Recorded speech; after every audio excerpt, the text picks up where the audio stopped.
Bon, toye susu na tutoriel na biso oyo na travers eloko babenga shading na Blender. Le shading ya bako appliquer ba matériel, ba couche, ba nini, tout ça, ba couleur, ba texture.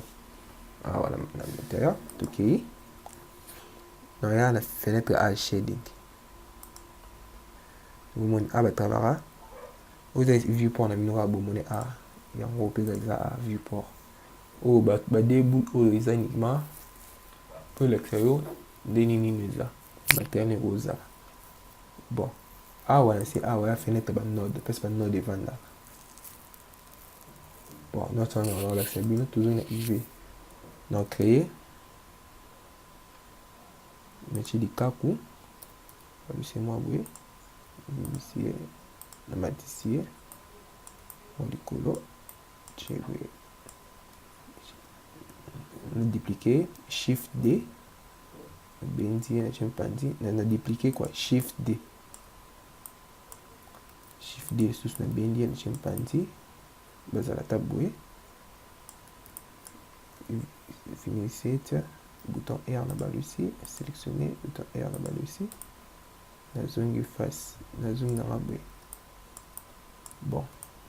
batika ane bazabé so vous faites lycée bango donc c'est na awa c'est les smooth soit clic gauche clic droite plutôt na lycée sélectionner na lycée sélectionner clic droite na lycée mais et lycée bango bien té et lycée bon va carré parce que il lycée bon très bien na paramètre na menu ya propriété panneau ya propriété ah na pas petit clé ou modifie on va modifier bah oh bah ouais tout na Blender est très important bah oh là on va ça sous-division surface à la sous-division surface na bas ici vous avez bien à lycée mbamo na ko ya à la vue na matisi degré parce qu'on met render na vue na ngai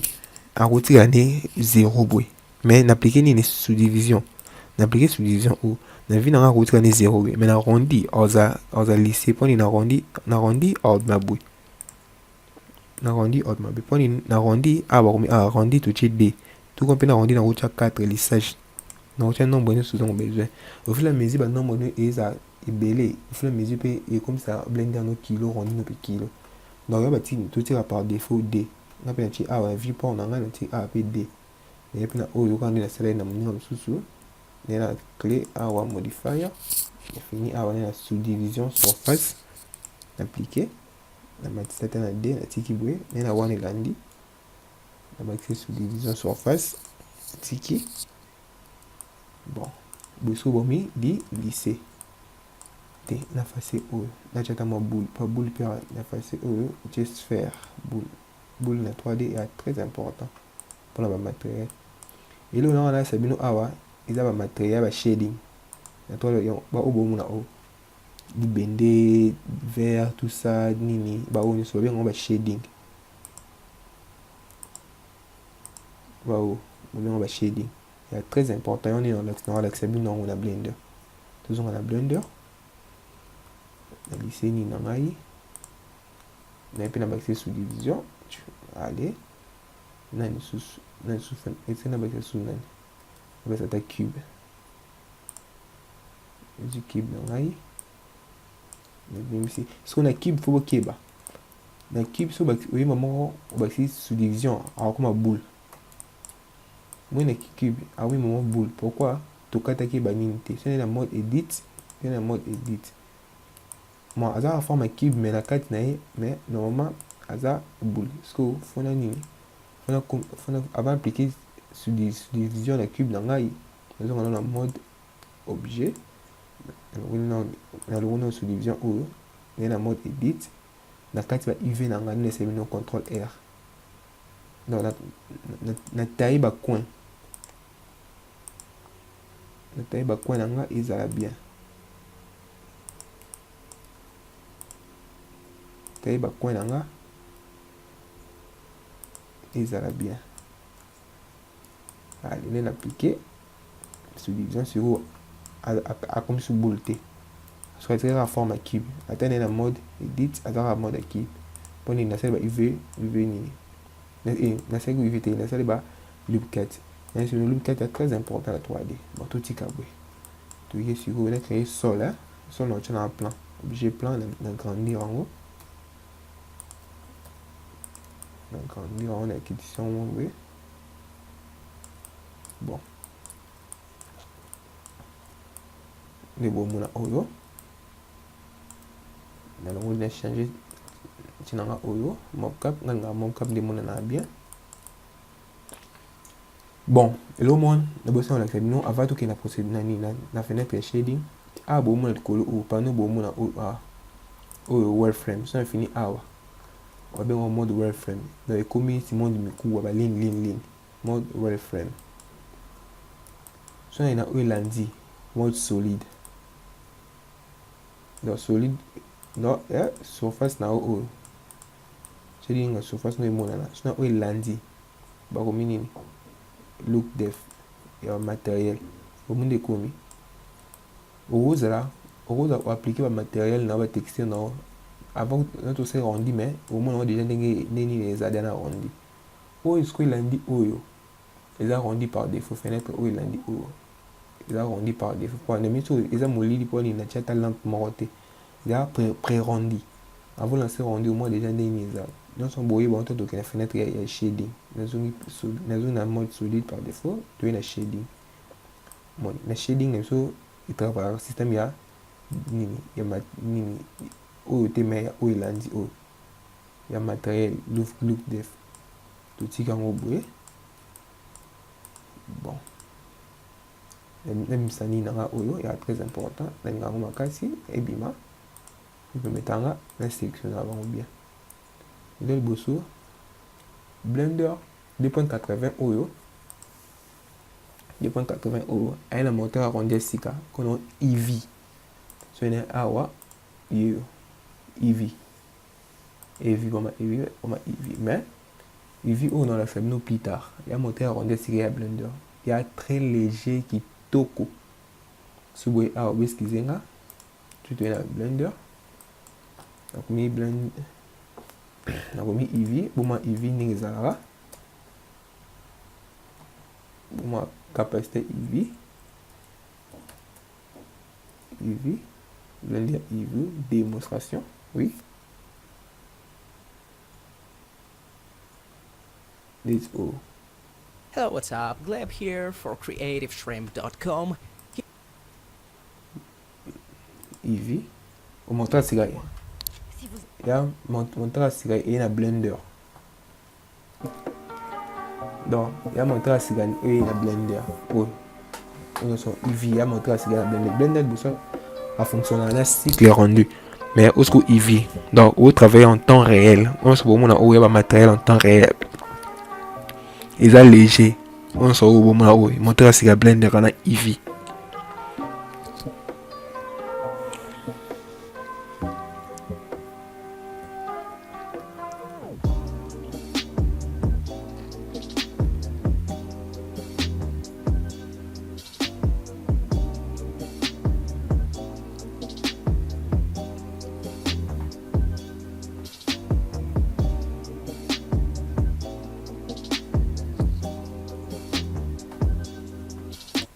Donc il y a moteur à sika blender yango pe beaucoup mona à la démonstration oyo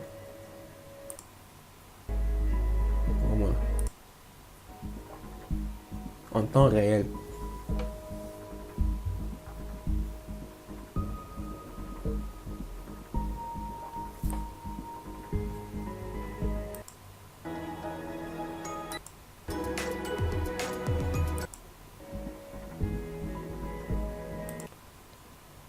Bon, il vit dans la scène aussi côté dans un cycle. Bon, il y a un cycle né à première montée arrondie à blender par défaut cycle. Tu as un cycle, il a sectionné dans le cycle, il vit dans un cycle. Dans le arrondi dans un peu na CPU, na processeur, soit dans le arrondi dans un peu la carte graphique GPU. Mais la CPU, soit dans la carte graphique. Mais pour les bilans, on a CPU, on a processeur. Mais ah na cliquer awa na cliquer oyo obligé na besoin d'appliquer sur matériel mpona eza na soki nati na arrondi na a likolo arrondi soki na arrondi ekomi nini na se no caméra fold in scène. Donc caméra ezati na scène avant ça arrondi il faut toujours tia caméra na scène avant tia sur caméra nazongi na layout na awa na temi na v3 ya moto eza boye shift a nakiti na caméra soit okoya awa caméra na grandir caméra nanga mpona mona yango bien na scène nazongi se nsima nafini 0 mpona kota na caméra amona sol nanga emonana bien te naye na mode wireframe mpona mona sol nanga oyo mode frame siko eyelakisa bluetooth eza na scène yango mode wireframe mode solide mode wireframe na matisi na pusi na rote caméra nanga natipasaka ata na se nafini 0 apatia caméra nanga nako rote bouton R na redéplacer na G nafini G na matière mwa boye mpona mona bien nazongi na mode solide na sélectionner plan nanga na bimi na libanda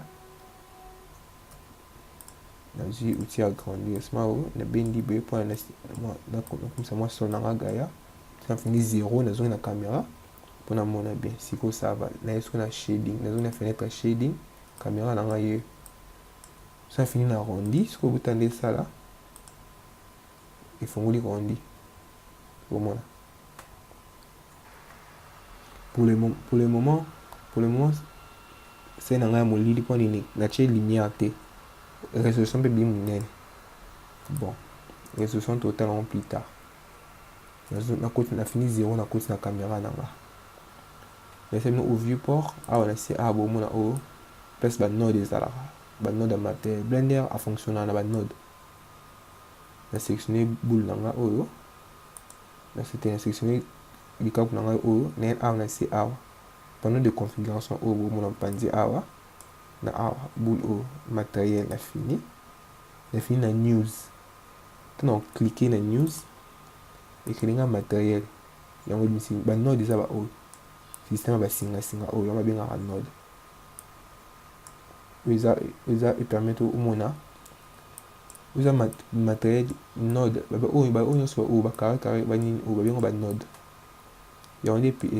esalaka 3D ezala okoya ata na nini yango bomona node yango bomona batipo basalela node babenga banode baversion nyonso ya 3D bamana système nodal nawe awa bomona mi node bakisaka na bakisi node mi banode baoyo nyonso babenga banode bao système bomona basingasinga oyo banode tous les logiciels akoma yango yo moto esalaka matériel po ezala oma nyonso ya banode bon tozongi oyo node par défaut aux couleurs moi en même temps akuna on a besoin sur na prévu oyo na travail pourquoi emonana directement comment on a changé mais sur matériel sur notre awa tant on finit arrondi et bima pourquoi tout le temps on travaille et ils ont pas moi qu'on a fait pas ni nature nature mode matériel soit une mode solide a été changer couleur et changer par rapport sur les sur awa la fin à 5 a changé couleur awa au moment il changer par rapport sur les awa bon voilà mais ilo na zone na awa look def na fini no tika na ibu na zone c'est pembe ça pembe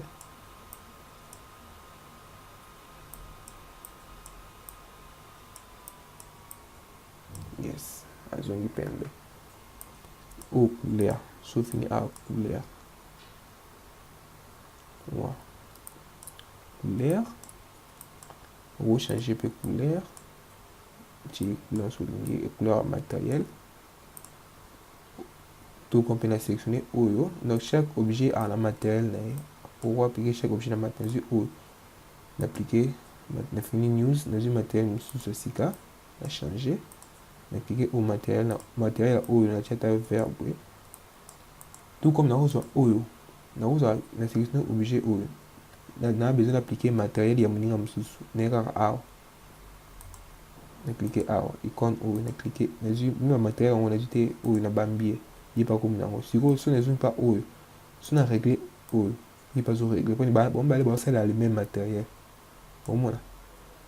so na sélectionner oyo na besoin te azwa so matériel oyo te na awa na efface yango awa na suka awa po na trait oyo eza na fini na longola bon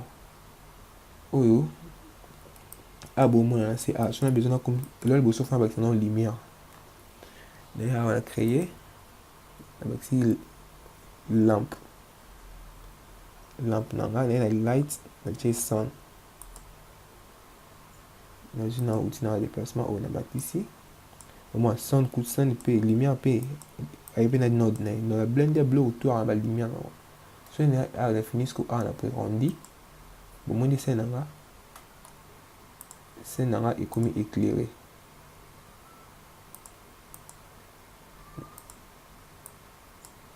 scène na nga ekomi éclairé ça sélectionné awa na zoom awa look dev na tie neti boye na fini na prérendi awa bomona oyo nyonso bamatériel bon elola liboso non ya awa na globe ikondi bafini awa ya globe world na fini awa background na tika background na fini awa couleur arrière plan nanga so na awa na prérendi moni arrière plan nanga couleur échanger so na kiti awa na changer arrière plan nanga na changer couleur nyonso na lingi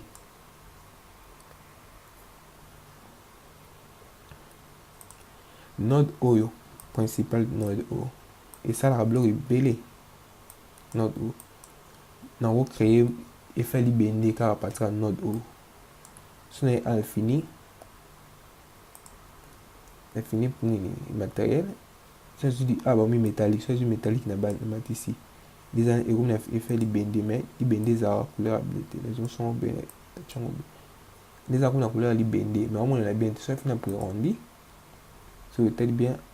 abi couleur libende mais amonela bien te mpo nini arrière plan na ngai image eza boye sikoyo na besoin arrière plan na ngai natia image ya boyota neti différence oyo boma libende awa nde ezomona awa na cercle oyo mpo bima boye faut tia arrière plan no faut otiango image ekoma na couleur te mais ekoma image no faut tia image babenga ba HDRI HDRI eza ba image oyo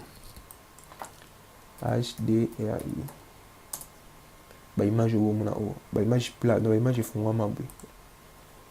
ba HDRI oyo neti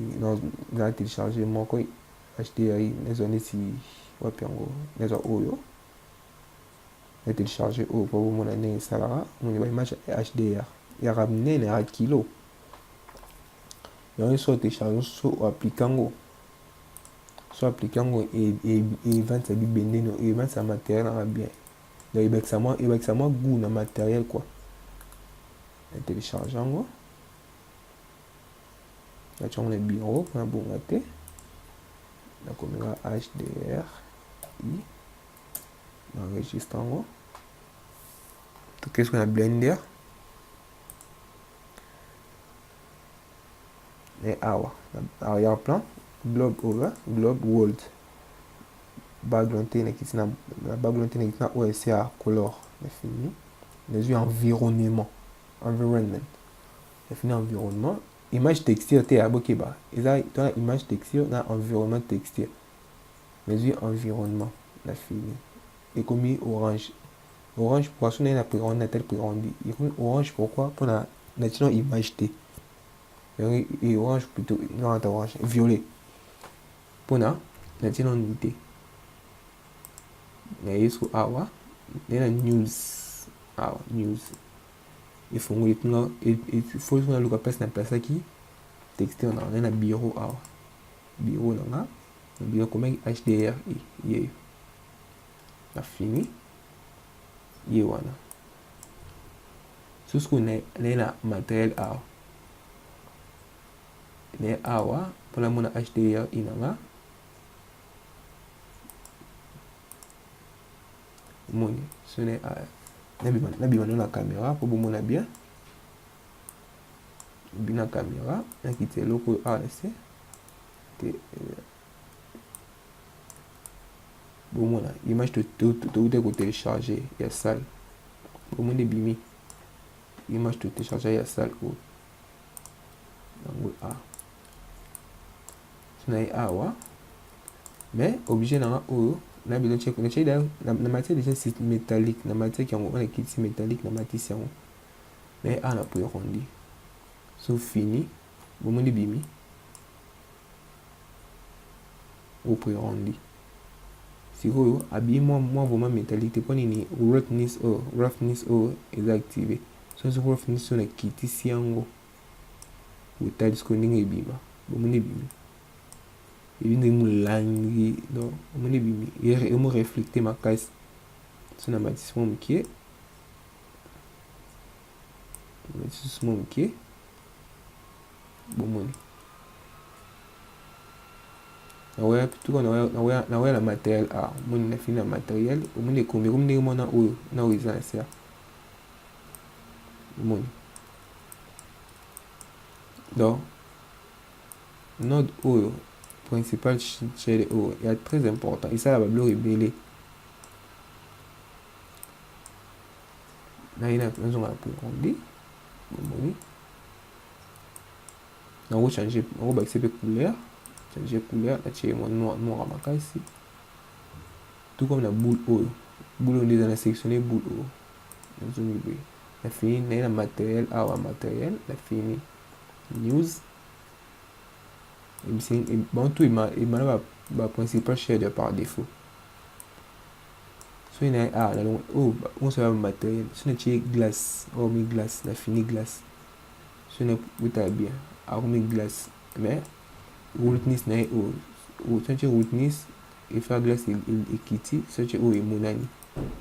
soki fini na prérendi bomoni efa glace ndenge ebimi soki azwi roughness oyo na matisi adiminie sous qualité nango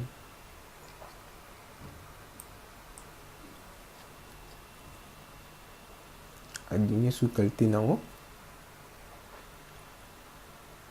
nazwi solide tiki boye nazwi cube na ngai cube so na appliqué oyo sosiko na besoin na cube na besoin na texture fona bakisa node ya texture donc shift A raccourcir soit tout comme na fini awa add ba node yango ebimi na texture image au node ya texture ya image yango simple yango eloko obunga te na connecte yango na couleur econnectaka na couleur abi molili mpo nini texture eza te na awa naleki texture na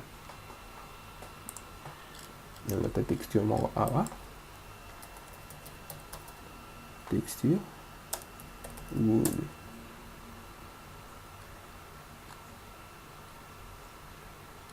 texture non nalota texture oyo naregistre yango na blende awa ena node nanga yango na connecte yango na node oyo na fini open naluki texture nanga mpe eza nakomaki batetete wapi yeyo nafongoli avandi omoni tuko mpe navandi boye sona na prérendi a omoni nazwi roughness so na diminuer roughness oma texture nanga ekomi siko ngenga omona texture nanga yango na placer texture kwani tya longo image texture kibi nanga ezongi pembe na longo na bakisi nazwi node ya texture na connecté ebimi déjà node na reconnecté mpe na baplace nyonso na moni bakomi coulé na reconnecté partout na yango besoin nyonso edépendaka na ngai mais totiki nolbe couleur glace métallique réflexion tout ça bomona oyo na sélectionner sol nanga natie couleur na besoin son à refléter nazwaka nini rootness oyo ekangaka eloko na ekangaka baprocédure ya bilo na soki eloko na eza ereflectaka so ozwi rootness oyo otiki 00 objet na ekoma reflecte so eza molangi ekoma aspect molangi so matisi yango ezwi aspect na oyo ezwi eloko na tu wana enini molangi na yo aspect molangi eli yango so eza vitre so eza miroir tout ça ezwi aspect nango eli yango bon ngai besoin so na ngai eza reflecte nazwi rootness na nakitisi yango boye botali bien so na ngai reflecte naoza so na ngai na changer couleur omona so na ngai eza reflecte namatisi yango sikoyo boye so na fini 0 na koti na caméra naomona sikoyo boye nakosa arrondi baimage nanga emonani toponi HDR nanga na nsima ezomona sikoyo awa paramètre ya arrondi naexplike bino cycle CPU oyo babengo basimple oyo eza bakalite ya image mais bagrain oyo bomona banoir oyo bomona oyo so neti oyo viewport oyo rondi oyo babengo viewport oyo tokotravaille aya viewport natie viewport 0 eza nini na viewport so botali awa eyecalcule ti donc eyecalcule enoka kocalcule ebandaka kocalcule esuka te par rapport so na beti nombre eyecalcule ti na 100 ekati soki oka 100 ekati bomoni soki oka 100 ekata oyo rondi parce que arrondir oyo ya rondi sikoyo ekalcula te na soki ya rondi so tie 0 so tie 0 0 tezwa so tie 1 ntango fina rondi etanga kaka 1 ekati so tie 5 efase kaka bapompompo bomona mike oyo efase kaka 5% ekati yango ya rondi ya nini ya rondi sikoyo na tie par défaut ya 128 etanga komi 1028 na tie 128 donc ya rondi sikoyo eza so atangi 128 sikoyo sa koyi na 128 akati botala ndenge eza oyo basimple ya bakalite ya rondi na o d'ailleurs koefase bagrain banoir bapoint noir o mais awa na si awa output au résolution na diminuer okosa résolution ya 8% na résolution ya taille ya image na o totie ja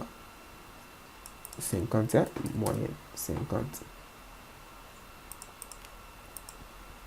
awa ekona bomona o ya baformat baimage 4K HD